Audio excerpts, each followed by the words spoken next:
सुधाकर थोरात हा त्याची पत्नी आणि आपल्या मुलांसोबत श्रीरामपूर तालुक्यातील उक्कलगाव येथे राहतो. वडिलोपार्जित शेती थोडी असल्यामुळे शेतीवर गुजराण होत नाही. म्हणून भोळसट स्वभावाचा सुधाकर हा कामधंद्याच्या निमित्ताने बायको अनिता हिच्या आग्रहाखातर नेवासा तालुक्यातील भेंडा येथे कामधंद्यासाठी गेला. सुधाकर हा खूपच भोळसट असल्याने त्याचे बायकोपुढे काही सुद्धा चालत नाही. नेवासा तालुक्यातील भेंडा येथेच कामधंदा करत असताना सुधाकर व अनिता यांची ओळख संगमनेर तालुक्यातील बिरेवाडी येथून कामधंद्यासाठी आलेला ज्ञानदेव तुकाराम सागर याच्याशी झाली होती. ज्ञानदेव सागर यालाही पत्नी व 2 मुले आहेत. रोजंदारीच्या निमित्ताने संपर्क होता, तसेच राहायलाही जवळच राहिले होते. त्यातच सुधाकरचा स्वभाव खूपच भोळसट असल्याने त्याचा जगाशी फारसा संबंध नाही. या सगळ्या गोष्टीमुळे जे व्हायचे तेच झाले. दोन्ही कुटुंबाचे एकमेकांकडे जाणे, सुधाकरचा गरीब स्वभाव या सर्व परिस्थितीमुळे ज्ञानदेव अनिताशी लगट करू लागला. सुधाकर घरी नसताना अनिता आणि ज्ञानदेव एकत्र येत असत. गप्पा गोष्टी, त्यानंतर चेष्टा मस्करी आणि शेवटी शारीरिक संबंध देखील घडू लागले. दिवसेंदिवस दोघांमध्ये प्रेम संबंध उतू आले होते. आता तर गरीब सुधाकरला जुमानतही नव्हती. सुरुवातीला सुधाकरला काही समजत नव्हते. गरीब, शांत आणि भोळसट स्वभावामुळे त्याला काही लवकर समजले नाही. पण आता उशिरा का होईना या गोष्टी सुधाकरच्या मनात येऊ लागल्या होत्या. आपली बायको बिघडत चालली आहे हे लक्षात आल्यावर बायका पोरांना घेऊन तो आपल्या उक्खलगावी आला. त्याने पूर्वीचे काम सोडले होते. आता तो नेवासा तालुक्यातील नेवासा श्रीरामपूर रस्त्यावरील उरथळ येथील हॉटेल दुर्गामाता येथे कामाला लागला. सुधाकरने बायको अनिताला ज्ञानदेव समवेत असलेल्या संबंधावरून झापले होते.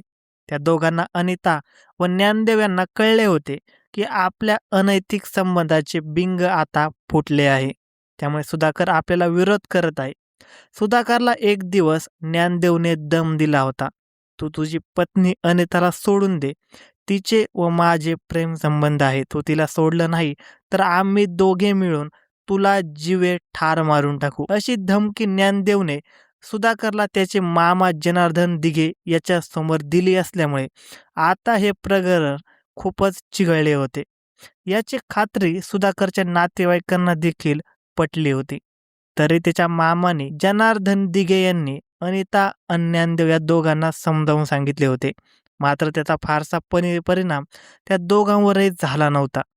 त्यांचे लफडे मात्र सुरूच होते. आपल्या प्रेम प्रकरणाला आता सुधाकर विरोध करू लागल्याने ज्ञानदेव व अनिता या दोघांनी सुधाकरला ठार मारण्याचा प्लॅन केला होता. ज्ञानदेव व अनिता या दोघांनी आपल्या लफड्याच्या रस्त्यातील काटा सुधाकर याला हटवण्यासाठी गुरुवार दिनांक 22 जानेवारी 2026 हा दिवस निश्चित केला होता. ज्ञानदेवने सुधाकरला जीवे मारण्याची धमकी दिली असली तरी ज्ञानदेव त्याच्या संपर्कात होता.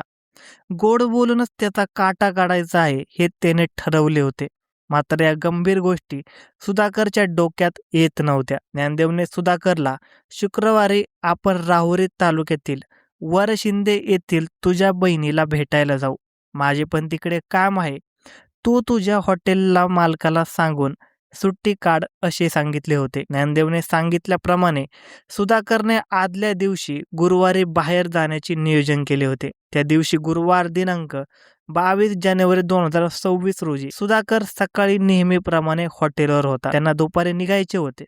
सकाळी 8 वाजण्याच्या सुमारास सुधाकरला त्याचा मामा जनार्दन दिघे याचा मुलगा बाबासाहेब दिघे याचा फोन आला. त्याने सुधाकरला विचारले की कुठे आहेस? त्यावेळी त्यांनी सांगितले की मी हॉटेलवरच आहे.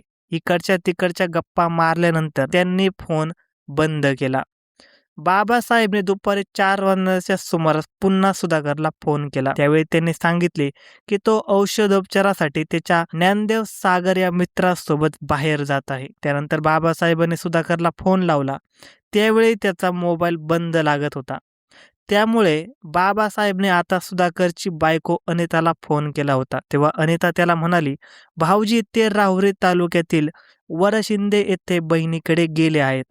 आपला भोळसट भाचा सुधाकर आणि त्याची चारित्र्यहीन बायको अनिता यामुळे मामा जनार्दन दिघे यांना नेहमी त्याची काळजी लागून होती. इकडे ज्ञानदेव सागर आणि अनिता यांचं लफडं मात्र जोरात सुरू होतं. आता फक्त सुधाकरचा काटा काढणे बाकी होते.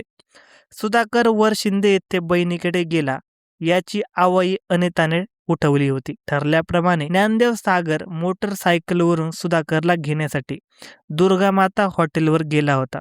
दुपारी 4 वाजण्याच्या सुमारास ज्ञानदेव सागर व सुधाकर हे वरशिंदे येथे बहिणीकडे जाण्यासाठी तसेच औषधोपचारासाठी निघाले होते. सुधाकरला काय माहीत तो अखेरच्या प्रवासाला ज्ञानदेव बरोबर जात आहे. तो भोळसट असल्याने या गोष्टी त्याच्या ध्यानात येत नव्हत्या. त्याचाच फायदा ज्ञानदेव व अनिताने घेतला होता. उरतळ येथील हॉटेल दुर्गमाता येथून 4 वाजता ज्ञानदेव सागर हा सुधाकरला घेऊन मोटरसायकलवरून राहुरीच्या दिशेने निघाला होता. त्याला अंधार पडायचा सुमारास सुधाकरला मारायचे होते. त्यामुळे तो टाइमपास करत व गप्पा मारत निघाला होता. श्रीरामपूर, बेलापूर, राहुरी फॅक्टरी या मार्गाने ते निघाले. दोघांनाही वर शिंदेकडे जाणारा रस्ता चांगलाच माहीत होता. अधूनमधून एखाद्या ठिकाणी ते चहा पाणी घेत होते. राहुरी फॅक्टरी ते म्हैसगाव जाणाऱ्या रस्त्यावर ते आले त्यावेळी 6 वाजून गेले होते. बऱ्यापैकी अंधार पडला होता. ज्ञानदेव सागरला राहुरी तालुक्यातील या भागाची चांगली माहिती असल्याने त्याने त्या धोरणाने सुधाकरला मारण्याचे प्लॅनिंग केले होते. राहुरी फॅक्टरीवरून निघाल्यानंतर चिंचवीर आणि पुढे कलागर या डोंगराळ भागात आल्यानंतर ज्ञानदेव सागर याच्यामधील राक्षस जागा झाला. अंधार पडला होता. डोंगराळ भाग व रातकिड्यांचा आवाज अशा या भयान शांततेत लघुशंकेचे निमित्त करून ज्ञानदेवने मोटरसायकल थांबवली. गाडी स्टँडवर लावून दोघे जण चालत चालतच रस्त्याकडेला असलेल्या फॉरेस्ट खात्याच्या जमिनीकडे गेले. ज्या संधीची ज्ञानदेव सागर वाट बघत होता ती वेळ आली होती. सुधाकरला एक बेसावध क्षणी ज्ञानदेवने पकडले. स्वतःच्या गळ्यातील पंचा काढून त्याने सुधाकरच्या गळ्यात टाकले आणि त्या पंचाने सुधाकरचा गळा करकचून आवळला. सुधाकर मयत झाल्याची खात्री झाल्यावर मोटरसायकलला किक मारून ज्ञानदेव सागर फरार झाला. इकडे सुधाकरचे मामा जनार्दन दिघे यांना सुधाकरचा फोन लागेना. तो बंद असल्याचे कळल्याने मामा जनार्दन दिघे यांनी त्याचा शोध घ्यायला सुरुवात केली. शुक्रवार दिनांक 23 जानेवारी 2026 रोजी राहुरी तालुक्यातील कळगर शिवारात जनावरे चारण्यासाठी गेलेल्या एका तरुणाला एका पुरुषाचा मृतदेह फॉरेस्ट शेतात दिसून आल्याने तो चांगलाच घाबरला होता. त्याच्या तोंडातून धड शब्द फुटत नव्हता. तरी कसेबसे त्याने गावात येऊन ही गोष्ट पोलीस पाटलांना सांगितली. पोलीस पाटलांनी मृतदेह असल्याची खात्री करून त्या बिटाचे पोलीस नाईक प्रवीण बागुल यांना फोन करून घटनास्थळावर बोलवले. पोलीस पथक घटनास्थळावर सरकारी गाडीतून पोहोचले. पोलीस निरीक्षक यांनी मृतदेहाचे निरीक्षण करून पोलीस पथकाला मयताची ओळख पटते का ते पाहण्यास सांगितले. मयताच्या अंगझटीत त्याचे आधार कार्ड मिळाले. त्याचे नाव सुधाकर किसन थोरात असल्याचे कळले. आधार कार्डवरील पत्त्यावर पोलिसांनी संपर्काची तयारी केली. दरम्यान उपस्थित पोलिसांनी घटनास्थळ तसेच मृतदेहाचा पंचनामा करून मृतदेह पोस्टमॉर्टमसाठी राहुरी ग्रामीण रुग्णालयात पाठवला. दरम्यानच्या काळात राहुरी पोलिसांनी आधार कार्ड तसेच मैताजवळ इतर कागदपत्रे व मोबाईलवरून त्याच दिवशी संध्याकाळी 6 वाजण्याच्या सुमारास मैताच्या नातेवाईकांना फोन करून सुधाकर थोरात याचा मृतदेह कनगरच्या जंगल परिसरात आढळून आल्याचे कळवले होते. त्यामुळे सुधाकर थोरातचे मामा जनार्दन दिघे हे नातू राहुल दिघे याला घेऊन राहुरीत आले. त्यांनी समक्ष राहुरी ज्ञानदेव तुकाराम सागर व अनिता सुधाकर थोरात यांच्या विरुद्ध गुन्हा दाखल केला. गुन्हा दाखल झाल्यानंतर वेगवेगळे पथके तयार करून आरोपी ज्ञानदेव सागर व अनिता थोरात यांना दोघांच्या घरातून अटक केली. धन्यवाद मित्रांनो. अशाच नवनवीन मराठी क्राईम स्टोरीज ऐकण्यासाठी आजच आपला YouTube चॅनल क्राईम कट्टाला सबस्क्राईब करा आणि या घटनेबद्दल तुमचे काय मत आहे हे आम्हाला कमेंट सेक्शनमध्ये सांगायला अजिबात विसरू नका.